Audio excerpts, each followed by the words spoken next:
বিশ্ববিদ্যালয়ে chemistry, engineering, IT বা biology পড়লে চাকরি নিশ্চিত, এটা অনেকেই ভাবেন।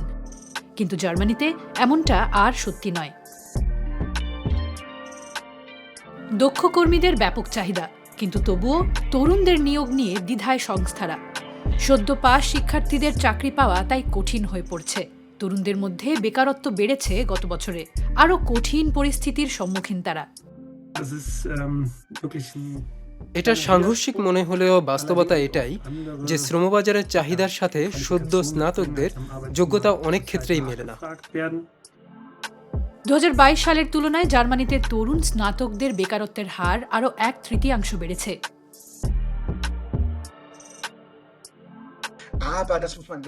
কিন্তু সেই পরিসংখ্যানও তুলনামূলকভাবে কম। অনলাইন প্ল্যাটফর্ম স্টেপস্টোন সাম্প্রতিক গবেষণায় দেখিয়েছে যে গত 5 বছরে তরুণ স্নাতকদের জন্য গড়ে যে পরিমাণ চাকরির বিজ্ঞাপন ছিল 2025 সালে তা প্রায় অর্ধেকে নেমে এসেছে। অর্থনৈতিক কাঠামোর কারণেই তরুণেরা জার্মানির শ্রমবাজারে প্রবেশ করতে পারছে না, কারণ অর্থনীতির থমকে যাওয়া আমরা 2019 সাল থেকেই দেখছি। ব্যবসায় টান পড়লে সবার আগে টান পড়ে নতুন নিয়োগের ক্ষেত্রে। একই সাথে একাধিক কোম্পানি জানাচ্ছে দক্ষ কর্মীর অভাবের কথা, যদিও তা সব খাতে সমানভাবে নয়।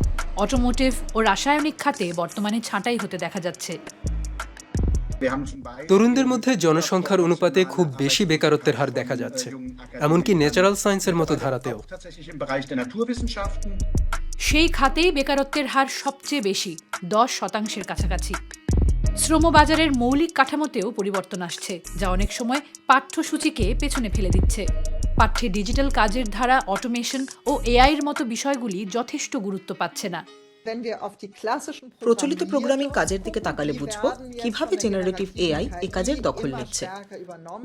বিভিন্ন খাতে যে ধীরগতি আমরা দেখছি, এআই কিন্তু তার কারণ নয়, বরং তাকে আরো বাড়িয়ে দিচ্ছে। আগেকার মতো এন্ট্রি লেভেল জবও হারিয়ে যাচ্ছে, অর্থাৎ তেমন চাকরির যোগ্যতাও বদলাচ্ছে। মেশিন প্রোগ্রামিং দিয়ে এখন কি করা যায়? আমি সফটওয়্যার কোড কাজে লাগিয়ে কিভাবে নতুন প্রোডাক্ট তৈরি করব? এই ধরনের কাজগুলো মেশিন সহজে করতে পারে না, যা তরুণ চাকরি প্রার্থীদের জন্য ভালো খবর। কিন্তু পর্যাপ্ত তরুণদের নিয়োগ না হলে তা ভবিষ্যতে ঝুঁকি বয়ে আনতে পারে। খুব বেশি হলে বর্তমান বুমার প্রজন্ম অবসরে গেলেই বোঝা যাবে। তারপর দক্ষ কর্মীর চাহিদা আবার বাড়বে। কর্মখাতে নিজেকে প্রস্তুত করতে সদ্য স্নাতকরা কয়েকটি বিষয় মাথায় রাখতে পারেন। আপনি যদি নমনীয় থাকেন বা ইন্টার্নশিপ দিয়ে শুরু করতে রাজি হন, তাহলে আপনার জন্য এতটাও কঠিন হবে না। 20 বছর আগে ধরা যাক যে সময় বেকারত্ব বেশি ছিল, তখন এটা আরো কঠিন ছিল। গবেষণা বলছে তরুণ স্নাতকরা একটি দুর্বল শ্রমবাজারে প্রবেশ করে দ্রুত মানিয়ে নিতে পারছে। এর 4-5 বছর পর তাদের চেয়ে তুলনামূলক মজবুত বাজারের সময়ে আসা কর্মীদের চেয়ে তারা এগিয়ে যেতে পারে। ডিগ্রি পেয়েও হাতে চাকরি নেই? হ্যাঁ, বেকারত্ব বেড়েছে, কিন্তু জার্মান অর্থনীতিও ধীরে ধীরে ঘুরে দাঁড়াচ্ছে, আর তা অবশ্যই তরুণদের শ্রমবাজারে প্রবেশ করতে পারার ক্ষেত্রে প্রভাব ফেলবে।